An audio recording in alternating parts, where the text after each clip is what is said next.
여러분 반갑습니다. 날이 참 춥지요. 여러분들께서 자치분권에 대한 열정으로 이렇게 열심히 공부하시고 대화하고 자치분권 시대를 열기 위해서 힘을 보태시는 여러분 정말 감사하고 존경합니다.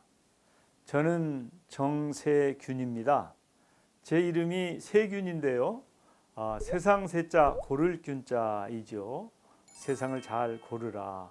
그런데 제가 정가인데 이 정자가 고물의 정자입니다. 그래서 고물회로 세상을 잘 펴라. 저의 할아버님께서 지어주신 이름인데 제가 그 이름대로 정치를 해야 되겠다 이렇게 항상 생각을 하고 있거든요. 제 이름하고 여러분들이 지금 고민하고 계시는 자치분권하고 딱 맞는 것 같지 않습니까? 그래서 제가 오늘 특별히 이렇게 여러분을 뵙고 말씀을 드릴 수 있는 기회를 갖게 된 것 같습니다. 원래 제가 정치를 하기 전에 종합무역상사의 직원이었어요. 한 18년이나 근무를 했는데 그 중에 상당한 기간은 이제 미국에서도 근무를 했고요. 종합무역상사라고 하는 것은 이제 라면에서 미사일까지라고 얘기를 합니다. 대한민국에서 생산되는 모든 제품을 전 세계에 수출하는 역할을 열심히 했었죠. 그 당시에 국가 부채가 굉장히 많았는데 그 부채를 저희들이 외화를 벌어서 갚을 수 있었어요. 그래서 참 보람을 느끼고 젊은 시절에 종합무역상사 직원으로 역할을 했는데 그래도 제가 초등학교 시절부터 정치를 하고자 했었거든요. 그 꿈을 버릴 수가 없었습니다. 그래서 제 고향인 전라북도 무주 진안 장수 임실이라고 하는 곳에 가서 출사표를 던지고 거기서 이제 사선을 했습니다. 그 다음에 종로구에서 재선을 했죠. 지금은 우여곡절 끝에 제가 총리직을 맡아서 열심히 일하고 있습니다. 원래 제가 경제총리, 통합총리 이 두 가지를 하겠다고 청문회 때 이제 모두 발언을 했었거든요. 그런데 결과는 지금까지는 코로나 총리가 돼버렸습니다. 그 코로나 말씀을 잠깐 하면은 이제 비포 코로나, 애프터 코로나, 그러니까 코로나 이전과 이후 이 지구촌이 완전히 코로나 때문에 초토화가 돼 있지 않습니까? 현재. 그래서 코로나 이후의 지구촌, 코로나 이후의 대한민국은 완전히 다를 것이다. 이렇게들 보고 있는 거 아닙니까? 그러면 어떻게 달라질 것이냐?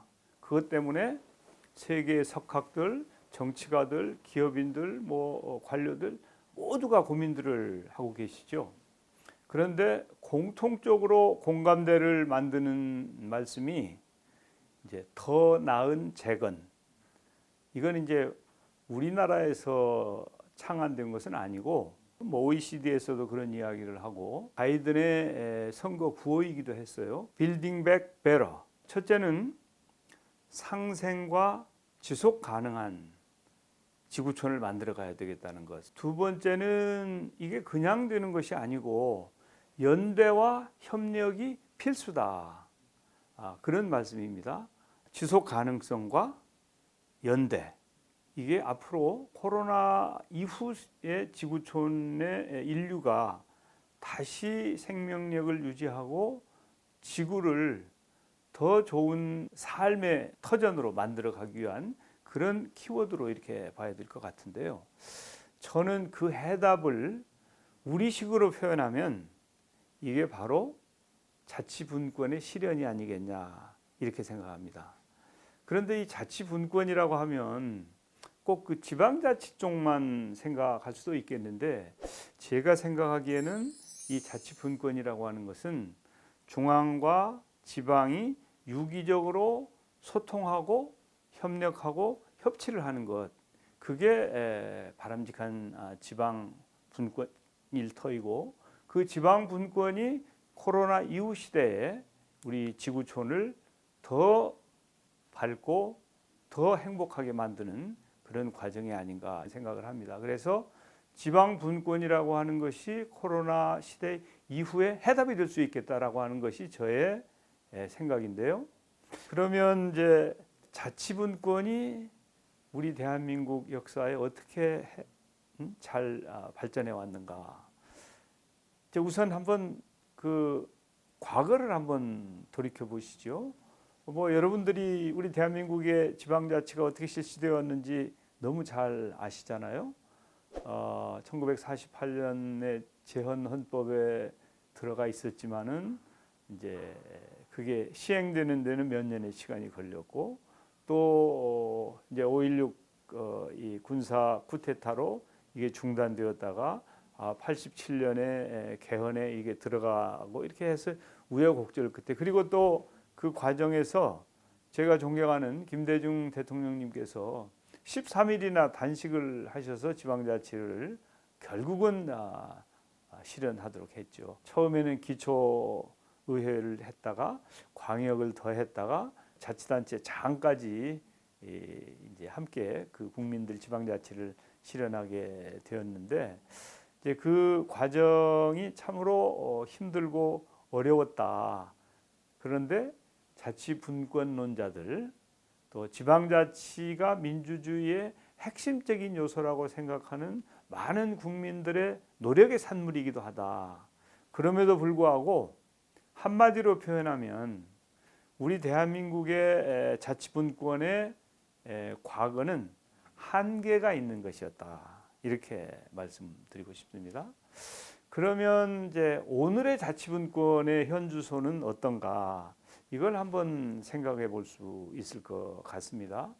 여러분 지방자치 4법을 추진한 것 아시죠? 이제 그 4법 중에 지방자치법 개정안과 경찰법 개정안이 이번 정기국회에 통과가 되었습니다. 그리고 이제 나머지 2개의 법이 아직 통과를 기다리고 있죠. 그게 중앙지방협력회의법과 고향사랑기부금법인데요. 저는 뭐 이런 법들도 통과될 수 있을 것이다 이렇게 생각을 하는데요. 그럼에도 불구하고 오늘의 자치분권의 현실을 보면 작년 1월인 것입니다. 아마 지방이양 일괄법이 통과가 되어서 내년부터 그게 시행이 되도록 되어 있는데 아직 준비가 제대로 잘 안 되고 있어요. 그리고 각 부처 간의 협의가 제대로 안 되어서 걱정을 많이 하고 있습니다. 2020년 자치분권 시행계획이 만들어졌는데 그것 또한 그 계획을 실행을 해야 되는데 아직도 여러 가지 장애 요인이 남아있는 것이 현실이다. 그래서 오늘의 지방자치의 상황을 보면 과거의 한계를 아직도 다 극복하지 못하고 어려움이 아직도 잔존하는 그런 상태다. 그러나 아까 말씀드린 것처럼 지방자치 4법 중에 2법이 이미 통과되었기 때문에 이제는 우리가 자치분권 2.0 시대로 갈 수도 있지 않겠냐. 저는 그렇게 기대를 합니다. 이제 그런 기대를 할 수 있는 것은 우리 정부가 한국판 뉴딜을 추진을 했습니다. 그것을 이제 디지털 뉴딜, 그린 뉴딜, 그리고 안전망 강화 이렇게 세 축을 가지고 한국판 뉴딜을 시작을 했는데 한 2개월 후에 지역 균형 뉴딜을 거기에다가 추가했습니다. 그 말씀은 무슨 말씀이냐면 처음에 3개의 다리로 출발을 했는데 이거 가지고는 제대로 대한민국의 미래를 만들어갈 수 없겠다. 진정한 자치분권이 가능한 2.0 시대를 만들어가기 위해서는 지역 균형 뉴딜이 거기에 꼭 합쳐져야 되겠다 하는 의견들, 주장들, 목소리 이런 것들이 나와서 정부가 그것을 수용해서 3다리에서 4다리로 이것을 만든 것입니다. 그래서 저는 우리가 자치분권 2.0 시대를 한번 생각해 볼 수 있는 상황이 되지 않았느냐 이렇게 기대를 합니다. 자, 그러면 이제 자치분권의 미래, 내일을 한번 생각해 봅시다. 저는 그 중에 우리가 두 가지를 생각할 수 있다고 보는데요. 첫 번째가 메가시티의 추진입니다. 지금 부울경이라고 하죠.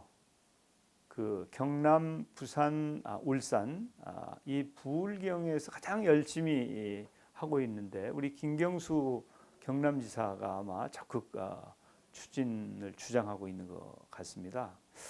이 메가시티 주장이 거기뿐만 아니라 또 대구 경북 또 충남권, 호남권 이렇게 전국적으로 메가시티 얘기가 나오고 있습니다. 저는 이제 우리 대한민국이 지금까지 수도권 1극 체제로 가고 있는 문제를 극복하고 진정한 국가 균형 발전 그리고 지방 분권이 가능하도록 하는데 기여할 수 있다고 봅니다. 그 이전에 지금 수도권의 인구가 작년에 50%를 넘었지 않습니까? 지구촌에 이런 나라가 없습니다.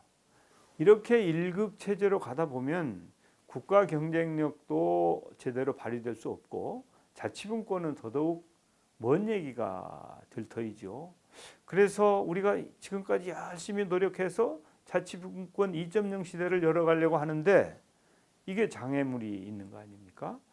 그래서 이 메가시티를 통해서 우리가 자치분권 시대를 앞당길 수도 있겠다. 그런데 그러기 위해서는 제가 보기에는 한 세 가지 정도의 선결 조건이 필요하다고 봅니다.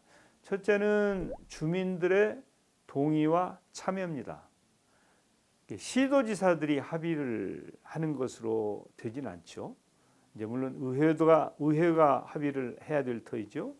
그리고 실질적으로는 그 메가시티의 구성원일 수 있는 주민들의 동의와 참여가 절대 필요하다.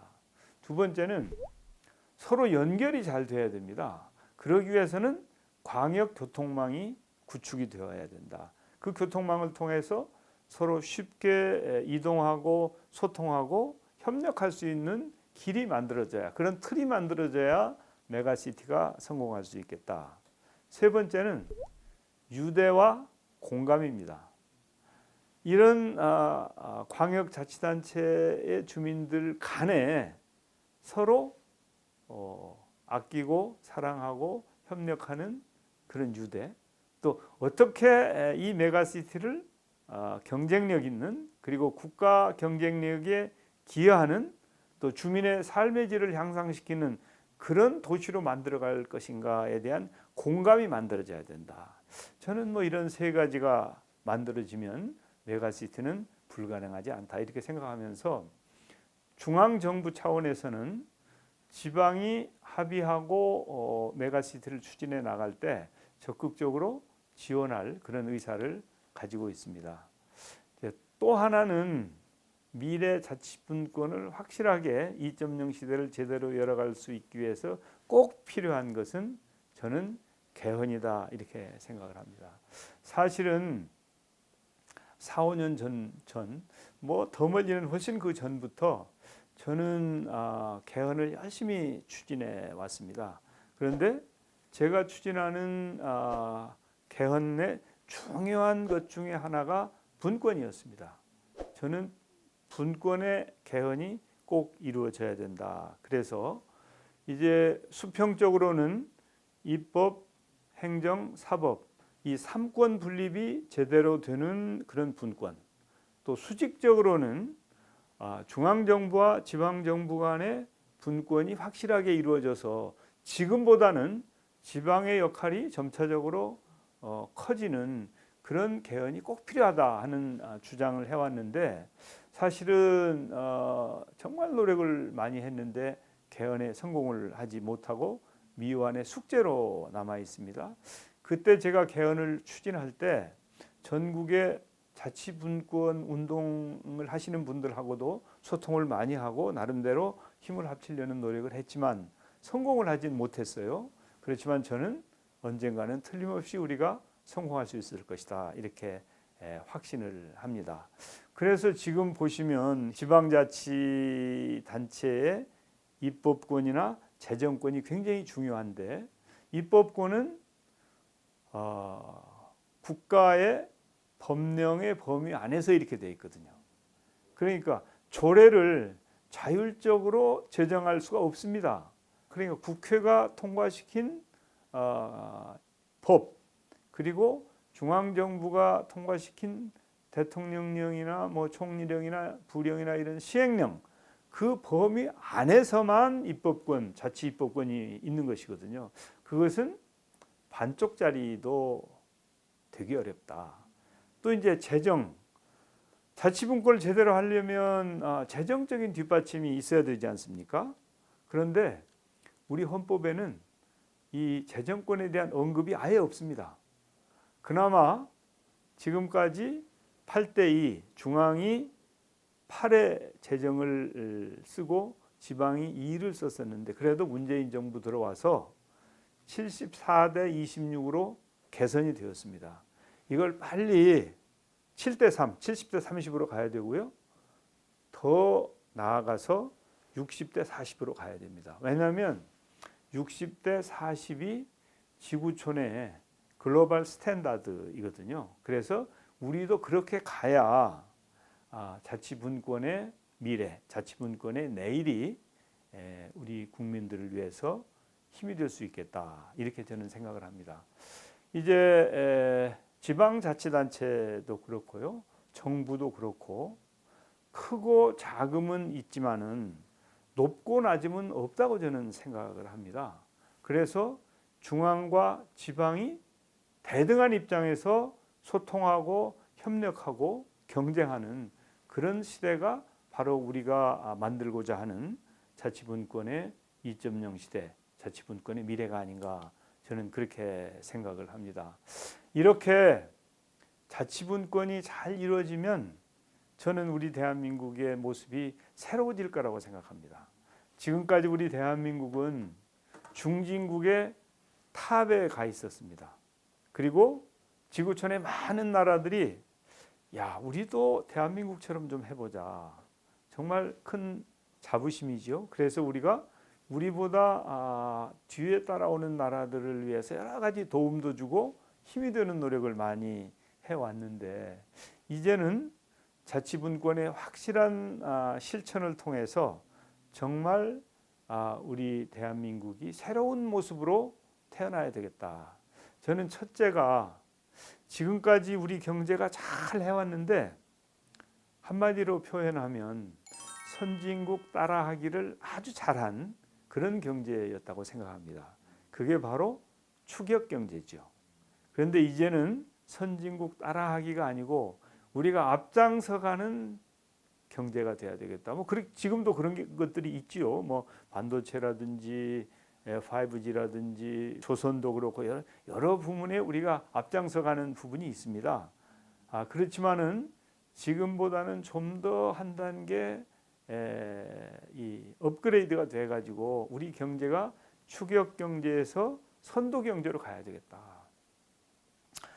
1953년에 우리 한국 전쟁이 끝나고 지난 67년 동안 우리 대한민국의 아들, 딸들은 엄마, 아빠보다 계속 부자가 되어 왔어요.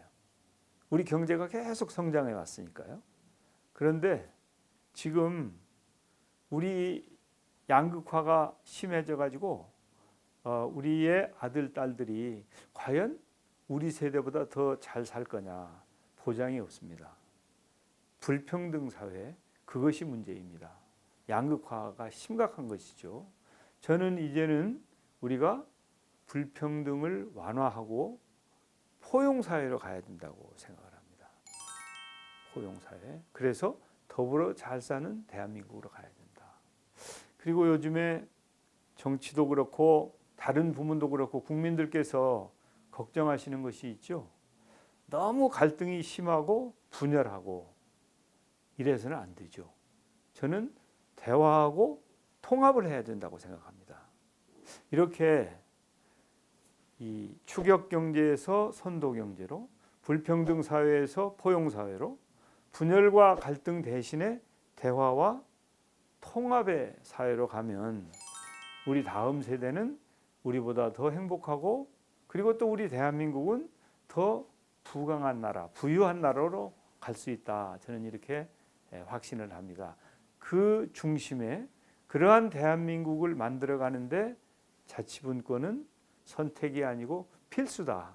저는 이렇게 생각하면서 이렇게 자치분권을 위해서 애정과 관심을 갖고 열정적으로 노력하시는 여러분들에게 크게 박수와 감사의 인사를 드리면서 저의 말씀을 마치겠습니다. 감사합니다.